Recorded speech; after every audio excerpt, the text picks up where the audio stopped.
ನೀವು ಇಷ್ಟ ಅಪ್ಪಣೆ ಮಾಡ್ತೀರಿ, ನೀವಿಟ್ಟು ಧೈರ್ಯ ಕೊಡ್ತೀರಿ ಅಂತಂದ್ರ ನಾ ಮಗಳನ್ನ ಕೊಡ್ತೀನಿ ಅಂತ ತಿಳ್ಕೊಂಡು ಮಾತುಕತೆ ಆತು. ಮಗಳನ್ನ ಕೊಟ್ಟಳು ಆ ತಾಯಿ. ಒಂದು ದಿವಸ ಮದುವೆ ಇಟ್ಕೊಂಡ್ರು.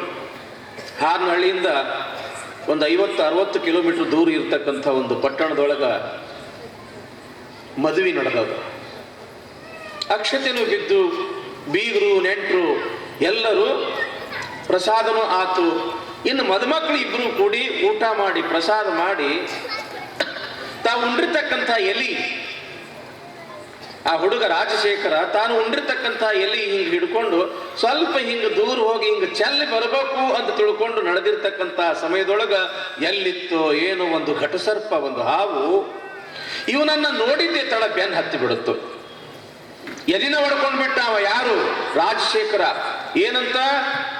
ನನ್ನ ಕುಂಡಲಿಯೊಳಗ ಅದ, ನನ್ನ ಜಾತಕದೊಳಗ ಅದ, ಮದುವೆ ಆದ ದಿವಸನೇ ನನ್ನ ಮೃತ್ಯು ಅದ ಹಾವಿನಿಂದ ಅಂತ ತಿಳ್ಕೊಂಡು ಒಬ್ಬರು ಬಿಟ್ಟು 4 ಮಂದಿ ಜ್ಯೋತಿಷಿಗಳು ಹೇಳಿದ್ದು ನಿಜ ಆಗ್ತದ ಅಂತಕ್ಕಂಥ ಭಯದಿಂದ, ಹೆಂಗರೆ ಮಾಡಿ ನಾ ಬದುಕಬೇಕು ಅನ್ನೋ ಭಯದಿಂದ ಓಡಾಕ ಶುರು ಮಾಡ್ದ. ಹಾವು ಬೆನ್ನು ಹತ್ತಿ ಬಿಟ್ಟಿತ್ತು. ಇನ್ನೇನು ಹಾವು ರಾಜಶೇಖರನನ್ನ ಕಸ್ತದ ಅನ್ನುವಷ್ಟರೊಳಗಾಗಿ ಅಕ್ಕ ನೋಡ್ತಾಳ. ಅಂದ್ರ ಈ ರಾಜಶೇಖರನ ಹೆಂಡತಿಯ ತಾಯಿ ಅಕ್ಕ ನೋಡ್ತಾಳ. ರಾಜಶೇಖರನ ಅಕ್ಕ ನೋಡ್ತಾಳ. ಇನ್ನೇನು ನನ್ನ ತಮ್ಮಗ ಹಾವು ಕಚ್ಚಿ ಸಾಯಿಸ್ತದ, ನನ್ನ ಮಗಳು ವಿಧವೆ ಆಗ್ತಾಳ ಅನ್ನೋ ದೃಷ್ಟಿಯಿಂದ, ಹೇ ಶಿವಲಿಂಗೇಶ, ನನ್ನ ಮಗಳ ಮಾಂಗಲ್ಯವನ್ನ ಕಾಯ್ತಕ್ಕಂತ ಜವಾಬ್ದಾರಿ ನಂದು ಅಂತ ತಿಳ್ಕೊಂಡು ನಮಗೆ ಆಶ್ವಾಸನೆಯನ್ನ ಕೊಟ್ಟಿದ್ದಿ, ಎಲ್ಲದಿ ಶಿವಲಿಂಗೇಶ ಅಂತ ತಿಳ್ಕೊಂಡು ಹಿಂಗ ಕೂಗ್ತಾರ. ಆ ತಾಯಿ ಕೂಗ್ತಾಳ. ಪಾಪ ಇಲ್ಲಿ ಏನಾಗಿತ್ತಿತ್ತಂತಂದ್ರ ಲಿಂಗೈಕ್ಯರಾಗ್ಬಿಟ್ಟಿರ್ತಾರ ಶಿವಯೋಗಿಗಳು. ಅವರು ಲಿಂಗೈಕ್ಯರಾಗಿರ್ತಾರ. ಅಲ್ಲಿ ಅವ್ರು ಲಿಂಗೈಕ್ಯರಾಗ್ಯಾರ, ಇಲ್ಲಿ ಹಾವು ಕಡೆಯಕ ಬೆನ್ನು ಹತ್ಯದ. ನನ್ನ ಮಗಳ ಮಾಂಗಲ್ಯ ಉಳಿಸ್ತಿ ಅಂತ ತಿಳ್ಕೊಂಡು ಭರವಸೆಯನ್ನು ಕೊಟ್ಟಿದ್ದಿ ಶಿವಯೋಗಿ, ನನ್ನ ಮಗಳ ಮಾಂಗಲ್ಯವನ್ನು ಉಳಿಸು ಅಂತ ತಿಳ್ಕೊಂಡು ಆ ಹೆಣ್ಮಗಳು ಹೇಳಕತ್ತಾಳ, ಕೂಗಾಕತ್ತಾಳ. ಇನ್ನೇನು ಬೆನ್ನು ಹತ್ತಿರ್ತಕ್ಕಂಥ ಹಾವು ಆ ರಾಜಶೇಖರನನ್ನ ಕಚ್ಚಬೇಕು ಅನ್ನೋದ್ರೊಳಗಾಗಿ ಒಂದು ಹದ್ದು ಬಂದು ಆ ಹಾವನ್ನು ಹಿಡ್ಕೊಂಡು ಹೋಗ್ಬಿಟ್ಟಿತ್ತಂತ.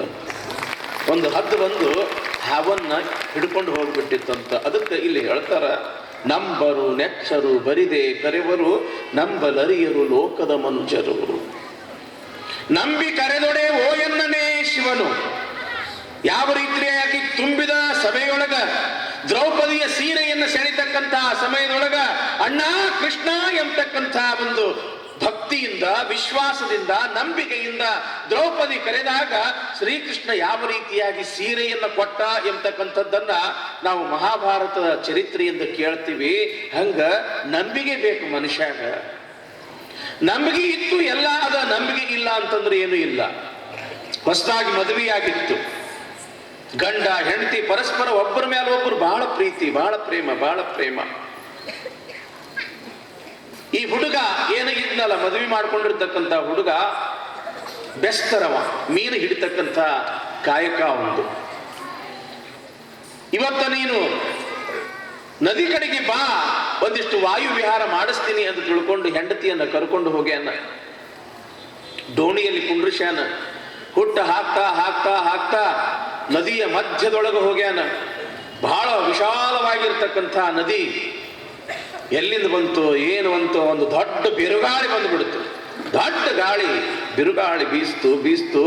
ಆ ಬಿರುಗಾಳಿಯ ರಭಸಕ್ಕ ದೋಣಿ ಹೊಯ್ದಾಡಕತ್ತದ.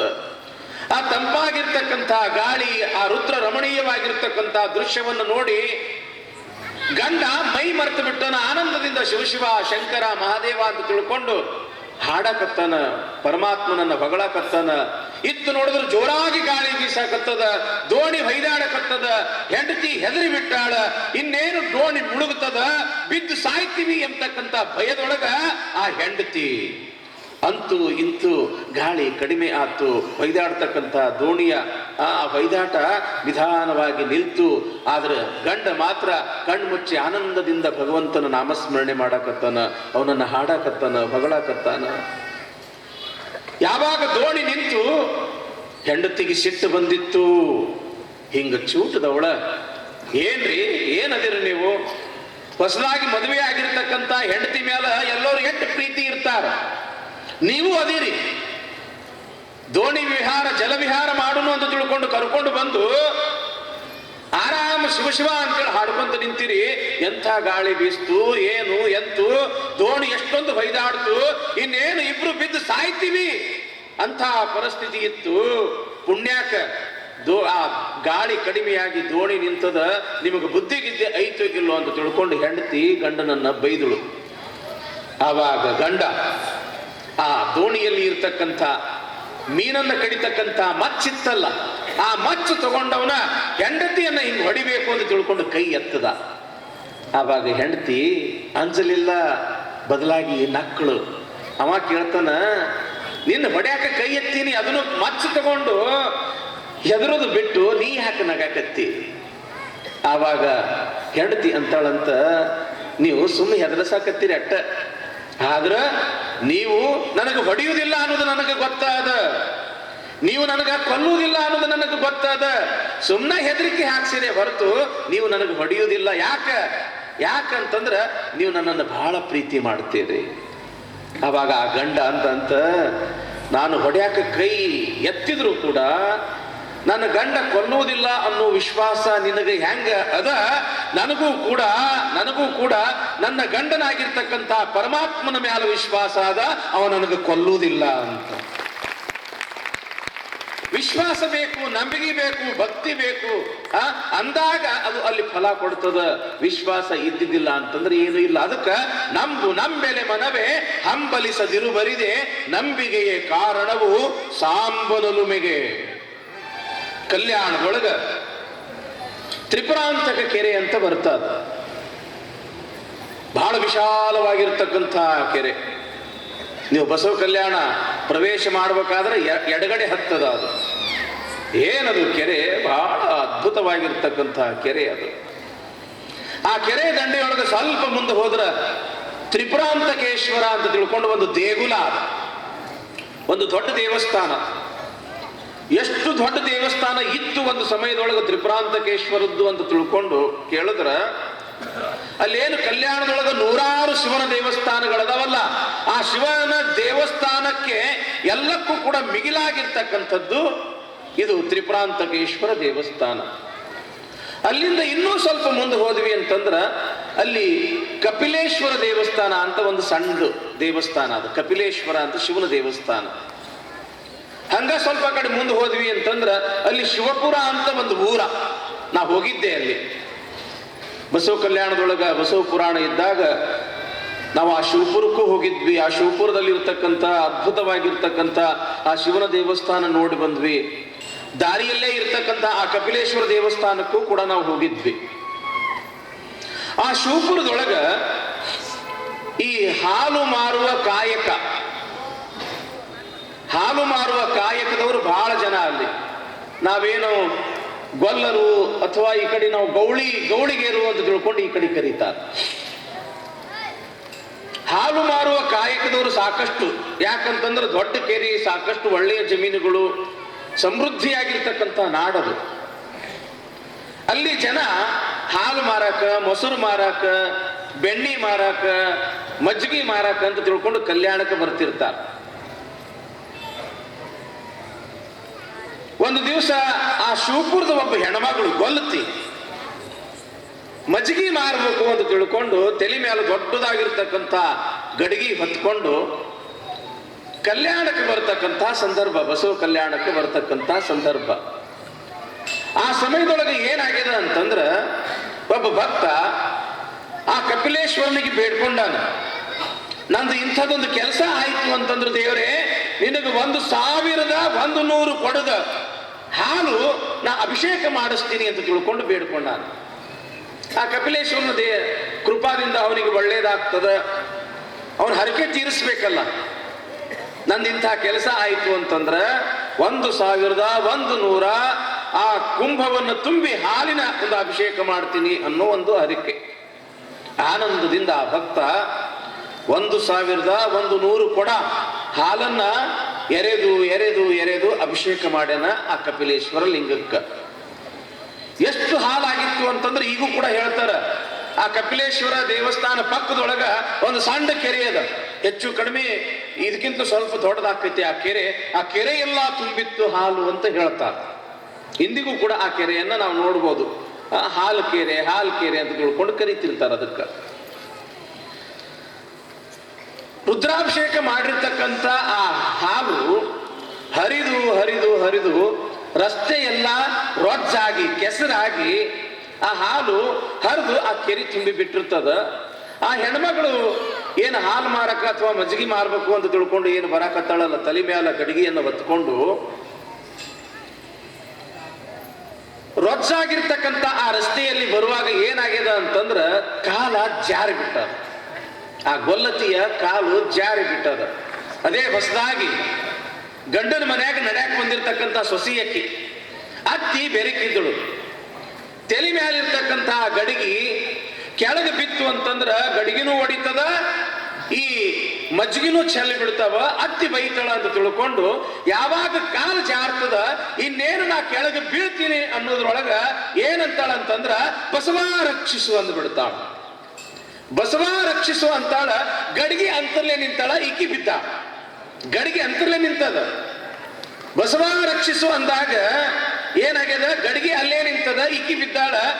ಆ ಸಮಯದೊಳಗ ಬಸವಣ್ಣನವ್ರು ಏನ್ ಮಾಡಕತ್ತಾರ ಅಂತಂದ್ರ ಬಿಜ್ಜಳ ಮಹಾರಾಜನ ಆಸ್ಥಾನದೊಳಗ ಏನೋ ಒಂದಿಷ್ಟು ಕಾರ್ಯಕಲಾಪದ ಬಗ್ಗೆ ಚರ್ಚೆ ನಡೆದಿತ್ತು. ಯಾವಾಗ ಅಲ್ಲಿ ಬಸವ ರಕ್ಷಿಸು ಅಂತ ತಿಳ್ಕೊಂಡು ಅಕ್ಕಿ ಅಂದಾಳ, ಇಲ್ಲಿ ಬಸವಣ್ಣನವ್ರು ಏನ್ ಮಾಡ್ಯಾರ ಅಂತಂದ್ರ ತಮ್ಮ ಎರಡು ಕೈಗಳನ್ನ ಎತ್ತಿ ಅಂಜಬೇಡ ತಂಗಿ ಚೆಲ್ಲುವುದಿಲ್ಲವಾ ಅಂತ ಹೇಳಂದಾರ. ಇವರು ಅಂಜಬೇಡ ತಂಗಿ ಚೆಲ್ಲುವುದಿಲ್ಲ. ಅಲ್ಲಿರ್ತಕ್ಕಂಥ ಜನ ಅಂತಾರ, ಮಂತ್ರಿಗಳು ಅವರು ಇವ್ರು ಅಂತಾರ, ಬಸವಣ್ಣನಿಗೆ ಶಿವ ಮರುಳು, ಬಸವಣ್ಣ ಹುಚ್ಚಿಡ್ದ, ಶಿವನ್ ಹುಚ್ಚಿಡ್ದ. ಅಲ್ಲಿ ಇರ್ತಕ್ಕಂಥ ಕೊಂಡಿ ಮಂಚಣ್ಣ ಅಂತಾನ, ಏನ್ ಬಸವಣ್ಣ ಇವ, ಏನ್ ಸುದ್ದಿ, ಚೆಲ್ಬೇಡ ತಂಗಿ, ಅಂಜಬೇಡ ತಂಗಿ, ಚೆಲ್ಲುವುದಿಲ್ಲ ಅಂತ ಹೇಳಂತಾನ. ತನ್ನ ಎರಡು ಕೈಗಳನ್ನ ಹಿಂಗ ಮ್ಯಾಲ ಎತ್ತೇನ. ಏನ್ ರಾಜ ಈ ಬಸವಣ್ಣ ಬರೇ ನಾಟಕ ಮಾಡ್ತಾನ ಅಂತ ಹೇಳಂತಾನ. ಯಾರು? ಕೊಂಡಿ ಮಂಚಣ್ಣ.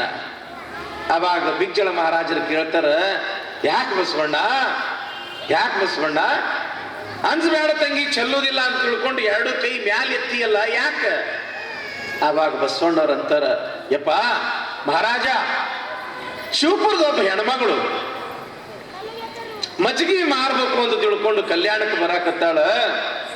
ಅಲ್ಲಿ ಹಾಲಿನ ಅಭಿಷೇಕ ಮಾಡ್ಯಾರ. ಹಾಲೆಲ್ಲ ಹೆಚ್ಚಾಗಿ ರಸ್ತೆ ಮ್ಯಾಲ ಬಂದು ರೊಜ್ಜಾಗ್ಯದ. ಅದೇ ರೊಜ್ಜಿನಾಗ ದಾಟಿ ಬರ್ತಕ್ಕಂತ ಸಮಯದೊಳಗ ಆ ಹಾಲು ಮಾರ್ತಕ್ಕಂತ ಆ ತಂಗಿಯ ಕಾಲು ಜಾರ್ಯದ. ಅದಕ್ಕೆ ಬಸವ ರಕ್ಷಿಸು ಅಂತ ಹೇಳಿ ಅಲ್ಲಿ ಅಂದಳು. ಅದ್ರ ಸಲುವಾಗಿ ಅವಳ ಆ ಗಡಿಗೆಯನ್ನ ನಾ ಹಿಡ್ದೀನಿ ರಾಜ. ಕೊಂಡಿ ಮಂಚಣ್ಣಂತನ ಎಲ್ಲಿ ಶಿವಪುರದ ಕಪಿಲೇಶ್ವರ ದೇವಸ್ಥಾನ, ಎಲ್ಲಿ ನೀನು ಅಲ್ಲಿ ಬೀಳ್ತಕ್ಕಂಥ ಗಡಿಗೆ ನೀ ಇಲ್ಲಿ ಹಿಡ್ದಿ. ರಾಜ, ಬಿಜ್ಜಳ ಮಹಾರಾಜ, ಇದೆಲ್ಲ ಬಸವಣ್ಣನ ನಾಟಕ, ಇಂಥವೆಲ್ಲ ನಂಬಕ್ ಹೋಗ್ಬೇಡ ನೀನು. ಆವಾಗ ರಾಜನಿಗೆ ಸಮಾಧಾನ ಆಗುವುದಿಲ್ಲ. ನೋಡೇ ಬಿಡುನು ಅಂತ ತಿಳ್ಕೊಂಡು ಸೇವಕರನ್ನ ಕರೆಸಿ, ಹಿಂಗ ಶಿವಪುರದಿಂದ ಬರ್ತಕ್ಕಂಥ ಈ ಮಾರ್ಗದೊಳಗೆ ಏನು ದೇವಸ್ಥಾನ ಐತಲ್ಲ, ಅಲ್ಲಿ ಯಾರಾದ್ರೂ ಕೂಡ ಹಾಲು ಮೊಸರು ಮಜ್ಜಿಗೆ ಅಥವಾ ಮಾರ್ತಕ್ಕಂಥ ಬೆಣ್ಣೆ ಗಿಣ್ಣೆ ಮಾರ್ತಕ್ಕಂಥ ಯಾರಾದ್ರೂ ಹೆಣ್ಮಕ್ಳು ಬರಾಕತ್ತಾರೆ ನೋಡು ಅಂತ ತಿಳ್ಕೊಂಡು ಕಳಿಸಿದಾಗ ನಿಜವಾಗ್ಲೂ ಕೂಡ ಒಬ್ಬ ಹೆಣ್ಮಗಳು ಬರ್ತಿದ್ಳು. ಮೈ ಎಲ್ಲ ರೊಜ್ಜಾಗಿತ್ತು, ತಲೆ ಮ್ಯಾಲ ಗಡಿಗೆ ಇತ್ತು. ಅವಳನ್ನ ಕರ್ಕೊಂಡು ಬಂದ್ರು ರಾಜಸೇವಕರು. ಆಸ್ಥಾನಕ್ಕೆ ಕರ್ಕೊಂಡು ಬಂದ್ರು, ರಾಜನ ಮುಂದೆ ನಿಲ್ಸಿದ್ರು. ರಾಜ ಕೇಳ್ತಾನ, ಏನ್ ತಂಗಿ, ಯಾವ ಊರ? ಶಿವಪುರದವರು. ಎಲ್ಲಿಗೆ ಬರಾಕತ್ತಿದ್ದೀಯವ? ಕಲ್ಯಾಣಕ್ಕೆ ಬರಾಕತ್ತಿದ್ದೆ. ಮತ್ತ ಮೈ ಯಾಕೆ ತೊಯ್ದದ ನಿಂದು? ಇಲ್ರಿಯಪ್ಪ, ಅಲ್ಲಿ ಯಾರೋ ಅಭಿಷೇಕ ಮಾಡಿದ್ರು, ಹಾಲೆಲ್ಲ ರಸ್ತೆ ಕೊಂಡು ಬಂದಿತ್ತು. ಅದನ್ನು ದಾಟಿ ಬರುವಾಗ ಕಾಲು ಜಾರ್ತು. ಇನ್ನು ಗಡಿಗೆ ಕೆಳಗೆ ಬಿದ್ರ ಗಡಿಗಿನೂ ಹೊಡಿತದ, ಮಜ್ಗಿನೂ ಹಾಳಾಗ್ತಾವ ಅಂತ ತಿಳ್ಕೊಂಡು ಬಸವ ರಕ್ಷಿಸು ಅಂತ ಹೇಳಂದೆ. ನನ್ನ ಗಡಿಗೆ ಅಂತರದೊಳಗ ನಿಂತಿತ್ತು, ನಾನು ಬಿದ್ದೆ. ಇಲ್ಲಿರ್ತಕ್ಕಂಥ ಬಸವಣ್ಣನೇ ನನ್ನ ಗಡಿಗೆಯನ್ನು ರಕ್ಷಣೆ ಮಾಡ್ಯಾನ. ಯಾವಾಗ ಆ ಹೆಣ್ಮಗಳು ಇದ್ದ ಪರಿಸ್ಥಿತಿ ಹೇಳಿದಳು, ಮತ್ತೆ ಕೊಂಡಿ ಮಂಚಣ್ಣನ ಮುಖ ಈಟ ಆಗಿಬಿಡುತ್ತಂತ. ಯಾಕ ಅಂತಂದ್ರ ನಂಬಿಗೆ. ಇಲ್ಲಿ ರಾಜ ಕೇಳ್ತಾನ, ಅಲ್ಲವಾ ಬಸವ ರಕ್ಷಿಸು ಅಂತ ಹೇಳ ಅಂದಿಯಲ್ಲ, ನಿನಗೆ ಬಸವಣ್ಣನ ಮೇಲೆ ಅಷ್ಟೊಂದು ನಂಬಿಕೆ ಏನು, ಅಷ್ಟೊಂದು ವಿಶ್ವಾಸ ಏನು? ಬಸವಣ್ಣನ ಮೇಲೆ ಇಂಥ ನಂಬಿಕೆ ನಿನಗೆ ಹೆಂಗ ಬಂತು ತಂಗಿ? ಬಸವಣ್ಣನ ಮ್ಯಾಲ ಇಂಥದೊಂದು ವಿಶ್ವಾಸ ಹೆಂಗ ಬಂತು ತಂಗಿ ಅಂದಾಗ ಆವಾಗ ಆ ಹೆಣ್ಮಗಳು ಹೇಳ್ತಾಳ ನೋಡ್ರಿ ಅಂತ ಮಾತ. ಈ ಕಡೆ ಲಕ್ಷ್ಯ ಇತ್ತು ಹೇಳಿವ ನಿಮ್ ಸಲುವಾಗಿ ಅಂತವ್ರು ಆ ತಾಯಿಂದ್ರು ತಂದೆ ತರ್ತಾರ, ನಿಮ್ ಹೊಟ್ಟೆ ತುಂಬ ಊಟ ಮಾಡಿಸ್ತಾರ, ಅವ್ರೇನ್ ನಿಮ್ ಊರಾಗ ಇರ್ತಾರ, ಯಾವಾಗ್ಲೂ ಅವ್ರನ್ನ ನೀವು ನೋಡ್ತೀರಿ. ನಾನು ನೋಡುದು ಯಾವಾಗ? ನಾ ಮತ್ತೆ ಪುರಾಣ ಮುಗಿದ್ದು ಅಂತ ಹೋಗ್ಬಿಡವ ಇವತ್ತಿಗೆ 8 ದಿವಸಕ್ಕೆ 20 ದಿವಸದ ಪುರಾಣ ಇದು ತಂಗಿ. ಅದಕ್ಕೆ ಸ್ವಲ್ಪ ಲಕ್ಷ್ಯ ಕೊಟ್ಟು ಕೇಳ್ರಿವ, ಬಹಳ ಲಕ್ಷ್ಯ ಕೊಟ್ಟು ಕೇಳ್ರಿ. ಎಲ್ಲಿಗೆ ಬಂದಿತ್ತು? ನೀವು ಎಲ್ಲಿಗೆ ಬಿಟ್ಟಿದ್ರೆ ಅಲ್ಲಿಗೆ ಬಂದಿತ್ತು. ಮಠದೊಳಗ ಯಾವಾಗ ನಮ್ಮ ಅಜ್ಜಾರು ನಾನು ಗುಪ್ಪಿನ ಬೆಟಗೇರಿ ಮಠಕ್ಕೆ ಮಾಡಿದ್ರು, ಮಠ ಎಲ್ಲ ಹಾಳು ಬಿದ್ದಿತ್ತು. ಎಲ್ಲ ಹಾವು, ಚೇಳು, ಹೆಗ್ಣ, ಕನಕಪುಡಿ ತುಂಬಿ ಬಿಟ್ಟಿತ್ತು. ಅಂಥದ್ರೊಳಗ ನಾನು ಏನು ಮಾಡ್ತಿದ್ದೆ ಅಂತಂದ್ರೆ ಅಲ್ಲಿ ಒಂದು ಶಾಲೆ ಮಾಡಿದ್ದೆ, ಪಾಠ ಹೇಳ್ತಿದ್ದೆ. ಕೆಟ್ಟ ಉಡಾಳ ನಮ್ಮ ಹುಡುಗವ ಉಳುವಪ್ಪ ಶಂಕರಪ್ಪ ಅಂತೇಳಿ 4-5 ಹುಡುಗರು ಇದ್ದು, ಅವಕ್ಕೆ ಒಂದಿಟ್ಟು ಪಾಠ ಮಾಡ್ತಿದ್ದೆ. ಪಾಠ ಮಾಡುವಾಗ ತಮ್ಮ ನಾ ಹೇಳಿದ ಪಾಠ ತಲೆಯಾಗ ಹೋಯ್ತೇನು ಅಂತ ತಿಳ್ಕೊಂಡು ನಾ ಕೇಳಾಕತ್ತೀನಿ. ಏನ್ ಅನ್ಬೇಕಾದ್ರದ ಒಬ್ಬ ಹುಡುಗ ಇನ್ನು ಸ್ವಲ್ಪ ಬಾಲ ಉಳ್ದೈತ್ರಿ ಅಜ್ಜಾರ ಅಂದವ. ಅಲ್ಲ ಬಾಲ ಹೆಂಗ್ ಉಳಿತೈತಿ ಅಂತ ನನಗೆ ಆಶ್ಚರ್ಯ. ಹಿಂಗ್ಯಾಕು ಅಂತ ತಿಳ್ಕೊಂಡು ನೋಡ್ತೀನಿ, ಅದೇನು ಹಾಳ ಮಠ ಅಲ್ಲ, ಅದ್ರೊಳಗೆ ಒಂದು ಹಾವು ನಡೆದಿತ್ತು, ಬಾಲ ಅಟ್ಟ ಹೊರಗಿತ್ತು. ನಾ ಹೇಳು ಪಾಠದ ಕಡೆ ಒಂದು ಲಕ್ಷ್ಯ ಇದ್ದಿದ್ದಿಲ್ಲ, ಬಾಲದ ಕಡೆ ಲಕ್ಷ್ಯ ಇತ್ತು, ಒಂದು ಹಾವಿನ ಕಡೆಗೆ. ಅದಕ್ಕೆ ಬಾಲ ಉಳ್ದೈತ್ರಿ ಅಂತೇಳಿ ಹೇಳಿದ್ದವ, ನೆನಪಿಗೆ ಬಂತು. ಅದಕ್ಕೆ ನಾ ಹೇಳುವಾಗ ಯವ್ವ ಏನು ಕೇಳಿದ್ರಿ ಅಂತಂದ್ರ ಅದಕ್ಕೆ ಸ್ವಲ್ಪ ಲಕ್ಷ್ಯ ಕೊಟ್ಟು ಕೇಳ್ರವ. ಎಲ್ಲಿಗೆ ಬಂದಿತ್ತಪ್ಪ ವಿಚಾರ? ಎಲ್ಲಿಗೆ ಬಂದಿತ್ತು? ಅವನು ತಮ್ಮನ ಮದಿ ಮಾಡಿ ಬಂದಾನ, ಬೀಗರ ಊರಿಗೆ ಹೋಗಿ ಬಂದ್ರಿ ಅಂತ ಹೇಳಕತ್ತ ನಾವು. ಆ ತಂಗಿಗೆ ಕೇಳ್ತಾನೆ ಮಹಾರಾಜ, ಏನವ ತಂಗಿ, ಬಸವಣ್ಣನ ನೋಡಿದ್ರ ಇಲ್ಲಿ ಅದಾರ, ನೀ ನೋಡಿದ್ರ ಅಷ್ಟು ದೂರದಿ, ಬಸವ ರಕ್ಷಿಸು ಅಂತ ತಿಳ್ಕೊಂಡು ನೀ ಹೆಂಗಂದಿ ಅಂತ ಕೇಳಿದಾಗ ಆ ತಂಗಿ ಅಂತಾಳಂತ, ಬಸವಣ್ಣನ ಮ್ಯಾಲ ನಮ್ಗಷ್ಟು ವಿಶ್ವಾಸ ಐತ್ರಿಪ್ಪ, ಬಸವಣ್ಣನ ಮ್ಯಾಲ ನಮ್ಗೆ ಅಷ್ಟೊಂದು ನಂಬಿಕೆ ಅದ, ನಮ್ಮನ್ನ ಕೈ ಬಿಡುವುದಿಲ್ಲ, ಆಪತ್ತಿನೊಳಗ ಅವ ರಕ್ಷಣೆ ಮಾಡ್ತಾನೆ ಎಂಬತಕ್ಕಂತ ವಿಶ್ವಾಸ ನಮ್ಗದ, ಅದಕ್ಕೆ ಬಸವ ರಕ್ಷಿಸು ಅಂತ ತಿಳ್ಕೊಂಡು ನಾನು ಅಂದೆ ಅಂತ ತಿಳ್ಕೊಂಡು ಆ ಹೆಣ್ಮಗಳ ಅಂತಾಳಂತ. ಇಷ್ಟೊಂದು ನಿಷ್ಠೆ ಹ್ಯಾಂಗ ಬಂತು ಅಂತ ತಿಳ್ಕೊಂಡು ಕೇಳಿದಾಗ ಆ ಹೆಣ್ಮಗಳ ಅಂತಾಳಂತ, ಮಹಾರಾಜರೇ ನಾ ಸೊಲ್ಲಾಪುರಕ್ಕೆ ಹೋಗಿದ್ದೆ, ಬಸವ ಕಲ್ಯಾಣದಿಂದ ನೇರವಾಗಿ ಅಲ್ಲಿಂದ ಒಂದು 100-120 ಕಿಲೋಮೀಟರ್ ಮ್ಯಾಲ ಸೊಲ್ಲಾಪುರ ಬರ್ತದೆ ಬಸವ ಕಲ್ಯಾಣದಿಂದ. ನೀವು ಈ ಕಡೆಯಿಂದ ಹೋಗ್ಬೇಕಾದ್ರೂ ಹೆಚ್ಚು ಕಡಿಮೆ ಬಿಜಾಪುರ, ಸೊಲ್ಲಾಪುರ, ಸೊಲ್ಲಾಪುರದಿಂದ ನಳದುರ್ಗ, ಉಮರ್ಗ, ಬಸವ ಕಲ್ಯಾಣ ರೂಟ್ ಇದು, ಬಸವ ಕಲ್ಯಾಣ ರೂಟ್. ನಾ ಸೊಲ್ಲಾಪುರಕ್ಕೆ ಹೋಗಿದ್ದೀನ್ರಿಪ್ಪ. ಆ ಸೊಲ್ಲಾಪುರದಾಗಿರ್ತಕ್ಕಂತಹ ಜನ ಮಹಾನ್ ಕರ್ಮಯೋಗಿ ಅನಿಸ್ಕೊಂಡಿರ್ತಕ್ಕಂಥ ಒಬ್ಬ ಮಹಾನ್ ತಪಸ್ವಿ ಸಿದ್ಧರಾಮ, ಸಣ್ಣ ವಯಸ್ಸಿನಲ್ಲಿಯೇ ಪರಮಾತ್ಮನನ್ನ ಸಾಕ್ಷಾತ್ಕಾರ ಮಾಡ್ಕೊಂಡಿರ್ತಕ್ಕಂಥ ಮಹಾನುಭಾವ. ಸೊಲ್ಲಾಪುರದಾಗಿರ್ತಕ್ಕಂಥ ಎಲ್ಲಾ ಭಕ್ತರು ಕೂಡಿ ಒಂದು ದಿವಸ ಸಿದ್ದರಾಮೇಶ್ವರನಿಗೆ ಕೇಳ್ತಾರಂತ, ಏನು ಸಿದ್ಧರಾಮ, ಕೈಲಾಸದೊಳಗ ಶಿವ, ಪಾರ್ವತಿ, ಗಣಪ, ಷಣ್ಮುಖ ಅಷ್ಟೇ ಅದಾರಂತ, ಆದ್ರೆ ಬಸವಣ್ಣನ ಕೈಲಾಸದೊಳಗ ಇಲ್ಲ ಇಲ್ಲ ಅಂತ ತಿಳ್ಕೊಂಡು ಮಂದಿ ಮಾತಾಡಕತ್ತಾರ. ಮತ್ತ ಕೈಲಾಸದೊಳಗ ಬಸವಣ್ಣ ಅದಾನೋ ಇಲ್ಲೋ ಅನ್ನೋದನ್ನು ನೋಡಿ ಬಂದು ನೀ ನಮ್ಗೆ ತಿಳಿಸ್ತೀಯೇನು ಅಂತ ತಿಳ್ಕೊಂಡು ಕೇಳ್ತಾರಂತ ಸೊಲ್ಲಾಪುರ ಜನ. ಅಂದ್ರ ಸಿದ್ಧರಾಮನ ಹತ್ರ ಎಷ್ಟೊಂದು ಸಾಮರ್ಥ್ಯ ಇತ್ತು ಅಂತಂದ್ರ, ನಿತ್ಯವೂ ಕೂಡ ಕೈಲಾಸಕ್ಕೆ ಹೋಗಿ ಆ ಕೈಲಾಸದಲ್ಲಿ ಇರ್ತಕ್ಕಂಥ ಪರಮಾತ್ಮನನ್ನ ದರ್ಶನ ಮಾಡ್ಕೊಂಡು ಬರ್ತಿದ್ದಂತ. ಎಂತ ಸಾಮರ್ಥ್ಯ ಇರಬೇಕು ಸಿದ್ಧರಾಮನಿಗೆ. ಆಯ್ತು ನಾಳೆ ನಾನು ನೋಡಿ ಹೇಳ್ತೀನಿ ಅಂತ ತಿಳ್ಕೊಂಡು ಸಿದ್ಧರಾಮ ಹೇಳಿ ಮಾರನೇ ದಿವಸ ಕೈಲಾಸಕ್ಕೆ ಬಂದಂತ ಸಿದ್ಧರಾಮ ಅಲ್ಲಿ ಜ್ಞಾನ ಪೀಠದ ಮೇಲೆ ಆಸೀನರಾಗಿರ್ತಕ್ಕಂಥ ಆ ಪರಮೇಶ್ವರನನ್ನ ಕೇಳ್ತಾನಂತ ಸಿದ್ಧರಾಮ, ಯಪ್ಪಾ ಶಿವನೇ, ಕಪಿಲ ಸಿದ್ಧ ಮಲ್ಲಿಕಾರ್ಜುನ, ಕೈಲಾಸದೊಳಗೆ ಬಸವಣ್ಣ ಇಲ್ಲ ಇಲ್ಲ ಇಲ್ಲ ಅಂತ ತಿಳ್ಕೊಂಡು ಭೂಲೋಕದ ಜನ ಮಾತಾಡಕತ್ತಾರ, ಮತ್ತು ಎಲ್ಲದರ ಬಸವಣ್ಣ ನನಗೂ ಕೂಡ ಕಣ್ಣಿಗೆ ಕಾಣವಲ್ಲಲ್ಲ ಅಂತ ತಿಳ್ಕೊಂಡು ಸಿದ್ಧರಾಮ ಕೇಳಿದಾಗ ಆವಾಗ ಶಿವ ಅಂತನಂತ, ಹೇ ಸಿದ್ಧರಾಮ, ಬಸವಣ್ಣ ಇಲ್ಲದ ಜಾಗ ಎಲ್ಲೈತಪ್ಪ ಈ ಪ್ರಪಂಚದೊಳಗ? ಎಲ್ಲಿ ನೋಡ್ತಿ ಅಲ್ಲಿ ಬಸವಣ್ಣ ಕಾಣ್ತಾನ, ಅಷ್ಟೇ ಅಲ್ಲ ಎಲ್ಲಿ ನೋಡಿದಡಲ್ಲ ನನ್ನೊಳಗ ನೀ ಬಸವಣ್ಣನನ್ನು ನೋಡು ಅಂತ ತಿಳ್ಕೊಂಡು ಕೊರಳಲ್ಲಿ ಸುತ್ತಿರ್ತಕ್ಕಂಥ ಆ ಹಾವು, ಕೊರಳಲ್ಲಿ ಹಾಕಿಕೊಂಡಿರ್ತಕ್ಕಂಥ ಆ ರುಂಡ ಮಾಲೆಗಳನ್ನ ಹಿಂಗ ಸರಿಸಿ ಹಿಂಗ ತೋರಿಸಿದಾಗ ಬಸವಣ್ಣ ಲಿಂಗವನ್ನೇ ನೋಡ್ತಾ ಇರ್ತಕ್ಕಂಥ ಆ ಒಂದು ಬಸವಣ್ಣನ ಮೂರ್ತಿ ಪರಮಾತ್ಮನ ಎದೆಯೊಳಗ ಕಾಣಿಸ್ತಂತ ಸಿದ್ಧರಾಮನಿಗೆ. ಯಾವಾಗ ಪರಮೇಶ್ವರನ ಹೃದಯದೊಳಗೆ ಬಸವಣ್ಣನನ್ನು ನೋಡಿದ ಸಿದ್ಧರಾಮ, ಆವಾಗ ಸಿದ್ಧರಾಮ ಅಂತಾರಂತ ಎಂಥ ಮಾತ, ಪಾವನನಾದೆನು ಬಸವಣ್ಣ ನಿಮ್ಮ ಪಾವನ ಮೂರ್ತಿಯ ಕಂಡು. ನೋಡ್ರಿ, ಕಲ್ಯಾಣದ ಶರಣರು ಆಗಿ ಹೋಗಿರ್ತಕ್ಕಂತಹ ಸಂದರ್ಭದಲ್ಲಿ ನಡೆದಿರ್ತಕ್ಕಂತಹ ಪವಾಡಗಳು ಕೇವಲ ಕಾಲ್ಪನಿಕ ಅಲ್ಲ, ಅವೊಂದು ಯಾವುದೇ ಮೂಢನಂಬಿಕೆ ಅಲ್ಲ. ಅದಕ್ಕ ನಮ್ಮ ಶರಣರ ವಚನಗಳೇ ಸಾಕ್ಷಿ ಅದಾವ. ಪರಮಾತ್ಮನ ಹೃದಯದಲ್ಲಿಯೇ ಬಸವಣ್ಣನನ್ನ ನೋಡಿರ್ತಕ್ಕಂಥ ಸಿದ್ಧರಾಮ ಹೇಳ್ತಾನ, ಪಾವನನಾದೆನು ಬಸವಣ್ಣ ನಿಮ್ಮ ಪಾವನ ಮೂರ್ತಿಯ ಕಂಡು, ಪರತತ್ವ ನೈದಿದೆ ಬಸವಣ್ಣ ನಿಮ್ಮ ಪರಮ ಸೀಮೆಯ ಕಂಡು, 14 ಮೀರಿದೆ ಬಸವಣ್ಣ ನಿಮ್ಮ ಪರುಷ ಪಾದವ ಕಂಡು, ಕಪಿಲ ಸಿದ್ಧ ಮಲ್ಲಿಕಾರ್ಜುನಯ್ಯನ ಕೂಡಿದೆ ಬಸವಣ್ಣ ನೀವು ಗುರುವಾದಿರಾಗಿ. ಯಾವಾಗ ಪರಮೇಶ್ವರನ ಹೃದಯದಲ್ಲಿಯೇ ಬಸವಣ್ಣನನ್ನು ನೋಡಿದ ಸಿದ್ಧರಾಮ ಬಹಳ ಸಂತೋಷದಿಂದ ಭೂಲೋಕಕ್ಕೆ ಬಂದಂತ ಸಾವಿರ ಜನ ಸೇರಿದ್ರಂತ. ಸಿದ್ಧರಾಮ ಕೈಲಾಸದೊಳಗ ಬಸವಣ್ಣನನ್ನು ನೋಡಿ ಬಂದ್ರೇನು? ಓಹೋ, ನೋಡಿ ಬಂದೆ ನಾನು ಅಂತಾರಂತ ಬಸವಣ್ಣ.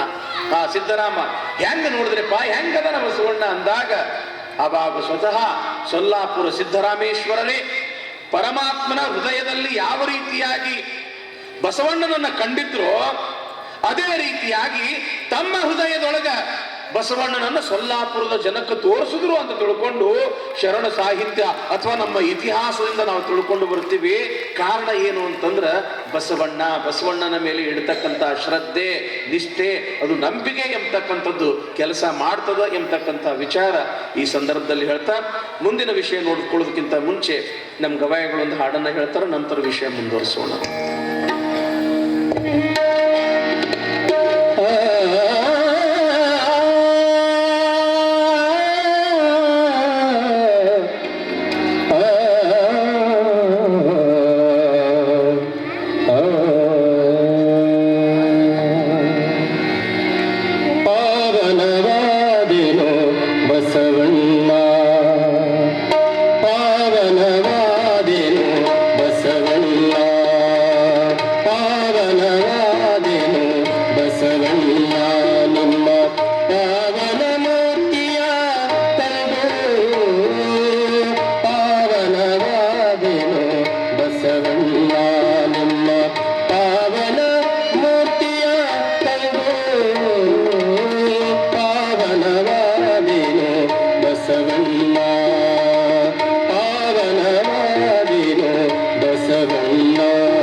ಪದನಾಲ್ಕನೇರಿದೆ ಬಸವಣ್ಣ, ಪದನಾಲ್ಕನೇರಿದೆ ಬಸವಣ್ಣ ನಿಮ್ಮ ಪರುಷ ಪಾದವ ಕಂಡು,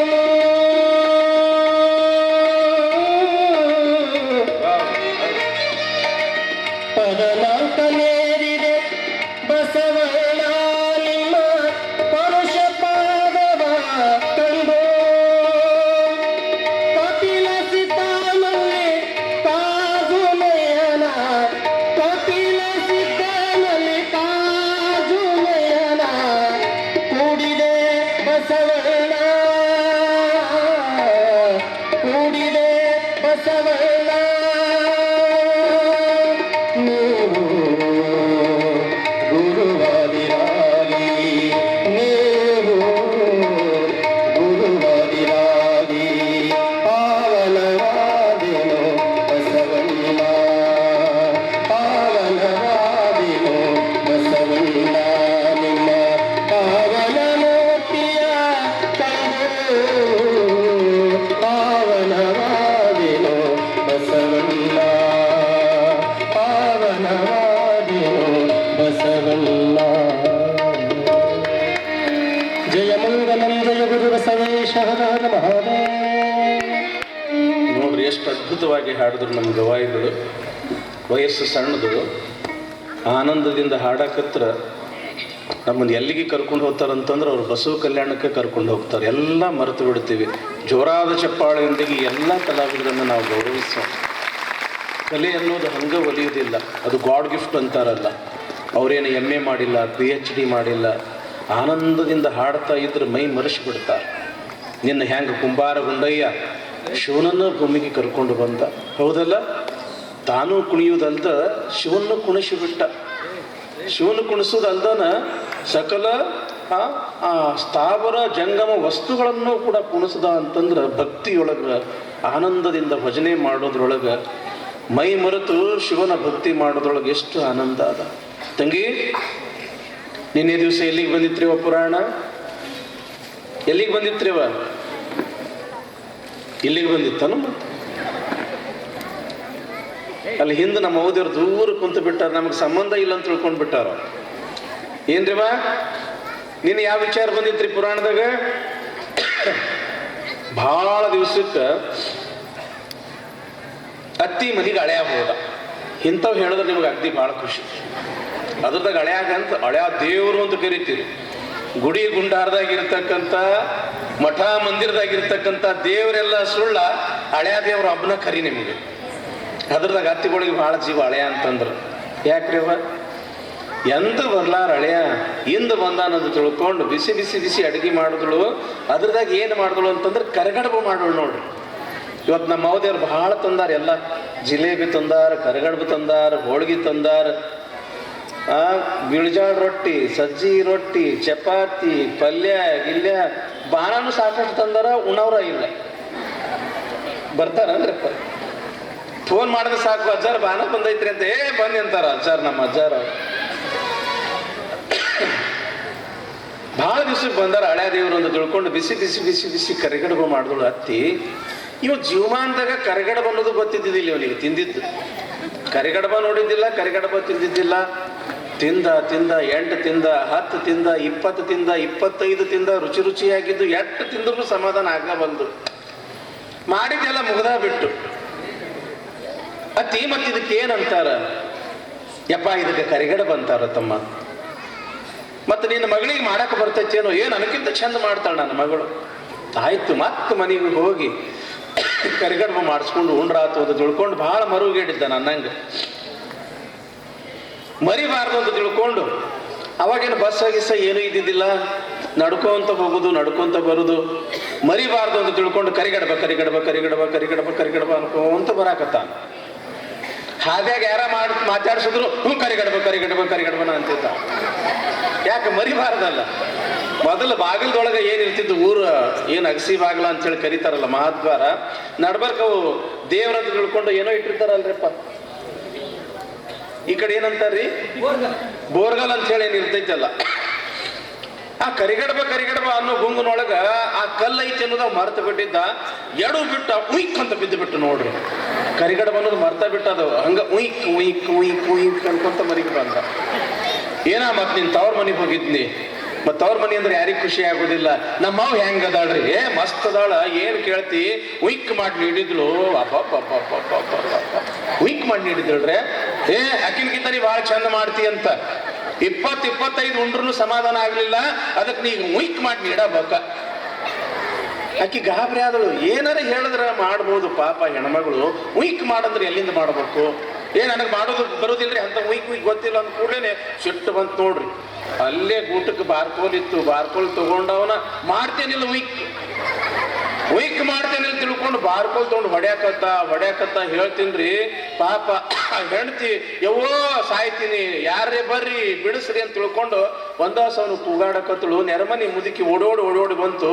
ಅವನು ಕೈಯಾಗಿದ್ದ ಬಾರ್ಕೋಲ್ ಕಸ್ಕೊಂಡು ಹಿಂಗೆ ಹೊಡಿತಾರೋ ದನ ಹೊಡೆದಂಗೆ ಹೊಡೆದಿಯಲ್ಲಿ ತಿಳ್ಕೊಂಡು ಯಾವ ರೀತಿಯಾಗಿ ಹೊಡೆದಿಲ್ಲ ಗೊತ್ತರ ಹಾಕೈತೆ ಅಂತ ತಿಳ್ಕೊಂಡು ಬೈದಳು. ನೋಡ್ತಾಳ ಮುದುಕಿ ಮೈ ತುಂಬ ಹಿಂಗೆ ಬಾಸುಂಡಿ ಎದ್ದಿದ್ದು ಬೆನ್ನಾಗ ಕೈ ಮೇಲೆ ಬಾಸುಂಡಿ ಎದ್ದಿದ್ದು ಸಿಟ್ಟು ಬಂದ್ಬಿಡ್ತು. ಮನುಷ್ಯ ಅದಿಯೋ ದನ ಅದಿಯೋ ಹೆಂಡತಿಗೆ ಹಿಂಗೆ ಹೊಡಿತಾರ ನೋಡು ಬಾಸುಂಡಿ ಒಂದೊಂದು ಕರಿಗಡ ಉಬ್ಬದಂಗೆ ಉಪ್ಪೇವ. ಹೌದು ಅದೇ ಕರಿಗಡ್ಬ ಅದು ಮಾಡಿ ಹಿಂಗಾಕೈತಿ ಮನುಷ್ಯ. ಸ್ವಲ್ಪ ವ್ಯತ್ಯಾಸ ಆಯ್ತು ಅಂತಂದ್ರೆ ಕೆಲಸ ಕೆಡ್ತದ್ರಿ ಅದಕ್ಕೆ ನಾವು ಬುದ್ಧಿ ತರ್ತಕ್ಕಂಥ ನನ್ನ ಅಕ್ಕ ತಂಗಿಯರಿಗೆ ತಾಯಂದ್ರಿಗೆ ಶರಣರಿಗೆ ಏನು ಹೇಳ್ತೀನಿ ಅಂತಂದ್ರೆ ಯಪ್ಪ ಬರಾದ ಬರ್ತೀರಿ ಸ್ವಲ್ಪ ಜಲ್ದಿ ಬರ್ರಿ, ಇಲ್ಲಾಂದ್ರೆ ನಮ್ದು ಉಯಿಕ್ ಆದಂಗೆ ಆಕೈತಿ ಇದು ಪರಿಸ್ಥಿತಿ. ಸ್ವಲ್ಪ ಜಲ್ದಿ ಬರ್ರಿ. ನಡಬರ್ಕ ಪುರಾಣ ಶುರು ಆದಾಗ ನೀವು ಬುದ್ಧಿ ಗಿದ್ದಿ ತರಾಕತ್ರಿ ಮಾಡಾಕತ್ರಿ ಅಂತಂದ್ರೆ ಬಸವ ಪುರಾಣಕ್ಕೆ ಸ್ವಲ್ಪ ತೊಂದರೆ ಆಗ್ತದೆ. ಹೇಳೋರಿಗೂ ತೊಂದರೆ ಕೇಳೋರಿಗೂ ತೊಂದರೆ. ಬಹಳ ದಿವಸ ಉಳಿದಿಲ್ಲ. ಅದ್ರದಾಗ 20 ದಿವಸದೊಳಗೆ ಬಸವ ಪುರಾಣ ಮುಗಿಸ್ಬೇಕಂದ್ರೆ ಇದೊಂದು ದೊಡ್ಡ ಯುದ್ಧನೇ ಇದ್ದಂಗೆ, ಇದೊಂದು ದೊಡ್ಡ ಸವಾಲು ನಮ್ಗೆ. ಅದಕ್ಕೆ ಈಗ ಎಲ್ಲ ಕಡೆಗೆ ಒಂದೊಂದೇ ತಾಸು ನಾವು ಬಸವ ಪುರಾಣ ಹೇಳ್ತಿದ್ವಿ. ನಿಮ್ಮ ಊರಾಗ 2 ತಾಸು ಹೇಳೋದು ಬಂದೈತಿ. ಅಂದ್ರೆ 2 ತಾಸು ಹೇಳಿದ್ವಿ ಅಂತಂದ್ರೆ 40 ದಿವಸ ಹೇಳ್ದಂಗೆ ಆಕೈತಿ ಅಂತ ತಿಳ್ಕೊಂಡು ಆದಷ್ಟು ಹೆಚ್ಚಿಗೆ ಹೇಳ್ತಕ್ಕಂಥ ಪ್ರಯತ್ನ ಮಾಡಕತ್ತೀನಿ ನಾನು. ಜಯ ನಮ ಪರಾಪದೇಶ್ವರ ಜಗಜ್ಯೋತಿ ಬಸವೇಶ್ವರ ಮಹಾರಾಜಿ. ಮರಕೆ ಬಾಯಿ ಬೇರು ಎಂದು ತಳಕೆ ನೀರೆರೆದರೆ ಮೇಲೆ ಫಲವಿಸಿತ್ತು ನೋಡ. ಲಿಂಗದ ಮುಖವೇ ಜಂಗಮವೆಂದು ಆ ಜಂಗಮವೇ ಹರನೆಂದು ಕಂಡು ಸಕಲ ಪಡಿ ಪದಾರ್ಥಗಳ ನೀಡಿದೊಡೆ ಬೇಡಿದ್ದ ನೀವ ನಮ್ಮ ಕೂಡಲ ಸಂಗಮ ದೇವ. ಬಸವಣ್ಣನ ಕೀರ್ತಿ ದಶ ದಿಕ್ಕುಗಳಿಗೂ ಕೂಡ ಹರಡ್ತಾ ಇದೆ. ಬಸವಣ್ಣ ಭಕ್ತಿ ಭಾಂಡಾರಿ. ತನ್ನ ಭಕ್ತಿಯಿಂದ ಅಚಲವಾಗಿರ್ತಕ್ಕಂತಹ ಶ್ರದ್ಧೆಯಿಂದ ಭಗವಂತನನ್ನೇ ಸಾಕ್ಷಾತ್ಕಾರ ಮಾಡಿಕೊಂಡು ಭಗವಂತನ ಸ್ವರೂಪವಾಗಿರ್ತಕ್ಕಂತಹ ಗುರು ಲಿಂಗ ಜಂಗಮರ ಸೇವೆಯನ್ನ ಮಾಡಿ ಅಣಿಮಾದಿ ಅಷ್ಟ ಸಿದ್ಧಿಗಳನ್ನ ಪಡೆದುಕೊಂಡಿರ್ತಕ್ಕಂಥ ಬಸವಣ್ಣ ಬೇಡಿದವರಿಗೆ ಬೇಡಿದ ಇಷ್ಟಾರ್ಥಗಳನ್ನ ಪೂರೈಸತಕ್ಕಂಥ ಕಾಮಧೇನು ಆಗಿದ್ದಾನೆ, ಕಲ್ಪವೃಕ್ಷವಾಗಿದ್ದಾನೆ, ಚಿಂತಿಸಿದವರ ಚಿಂತಾಮಣಿಯಾಗಿದ್ದಾನೆ, ತವನಿಧಿಯಾಗಿದ್ದಾನೆ ಅಂತ ತಿಳ್ಕೊಂಡು ಎಲ್ಲ ಕಡೆಗೂ ಕೂಡ ಬಸವಣ್ಣನ ಕೀರ್ತಿ ಹಬ್ಬತಾ ಇದೆ. Everyone should live a pure life without caring for wealth, power or fame. ಬಸವಣ್ಣನ ಜೀವನ ಅಂತಂದ್ರೆ ನಿಷ್ಕಲ್ಮಶವಾಗಿರ್ತಕ್ಕಂತಹ ಜೀವನ, ಯಾವುದೇ ರೀತಿಯ ಕಪ್ಪು ಚುಕ್ಕೆ ಇಲ್ಲದೆ ಇರತಕ್ಕಂತಹ ಜೀವನ. ಆತ ನಾನು ಚೆನ್ನಾಗಿರ್ಬೇಕು, ನಾನು ಸುಖದಿಂದ ಇರಬೇಕು ಅಂತ ತಿಳ್ಕೊಂಡು ಕನಸು ಮನಸ್ಸಿನಲ್ಲಿಯೂ ಕೂಡ ಬಯಸದೇ ಇರತಕ್ಕಂತಹ ಒಬ್ಬ ಮಹಾನ್ ಶ್ರೇಷ್ಠ ಕಾರಣಿಕ ಯುಗ ಪುರುಷ ಬಸವಣ್ಣ. ಒಂದು ದಿವಸ ನಾನು ಸುಖದಿಂದ ಇರಬೇಕು ಅಂತ ಬಯಸಲಿಲ್ಲ. ನನ್ನ ಕೀರ್ತಿ ಜಗತ್ತಿನ ತುಂಬಾ ಹಬ್ಬಬೇಕು ಅಂತ ತಿಳ್ಕೊಂಡು ಖ್ಯಾತಿಯ ಹುಚ್ಚಕ್ಕೆ ಬೀಳಲಿಲ್ಲ. ಮತ್ತ ಇನ್ನೂ ಹೆಚ್ಚಿನ ಪದವಿ ಪಡ್ಕೋಬೇಕು ಎಂಬತಕ್ಕಂಥ ಅಧಿಕಾರದ ಹುಚ್ಚು ಕೂಡ ಬಸವಣ್ಣನಿಗೆ ಇರಲಿಲ್ಲ. ಇಂಥ ಒಂದು ಪವಿತ್ರ ಜೀವನವನ್ನು ನಡೆಸ್ತಾ ಇರತಕ್ಕಂಥ ಬಸವಣ್ಣನ ಕೀರ್ತಿ ಹಬ್ಬತು ಎಲ್ಲ ಕಡೆಗೆ ಹಬ್ಬತು. ಪರುಷ ಕಟ್ಟೆ ನೀನು ಕೇಳಿರಲ್ರಿವ ಬಸವಣ್ಣನ ಲೀಲೆಗಳು. ಯಾವ ಕಟ್ಟೆಯ ಮೇಲೆ ಕುತ್ಕೊಂಡು ಬಸವಣ್ಣನವರು ಬಂದಿರತಕ್ಕಂಥ ಜಂಗಮರಿಗೆ, ಬಡಬಗ್ಗರಿಗೆ, ದೀನದಲಿತರಿಗೆ ಅವರು ಬೇಡಿರ್ತಕ್ಕಂಥ ಪದಾರ್ಥಗಳನ್ನು ಕೊಡ್ತಿದ್ರು. ಯಾವ ಕಟ್ಟೆ ಅಂತಿದ್ರೇವ ಅದಕ್ಕೆ? ಯಾವ ಕಟ್ಟಿರೇವ? ಪರುಷ ಕಟ್ಟೆ. ತಂಗಿ ಯಾಕೆ ಎದ್ರೇವ? ಯಾಕೋ ನಮ್ಮ ನೀಲಮ್ಮ ಗಂಗಮ್ಮ ಎದ್ರ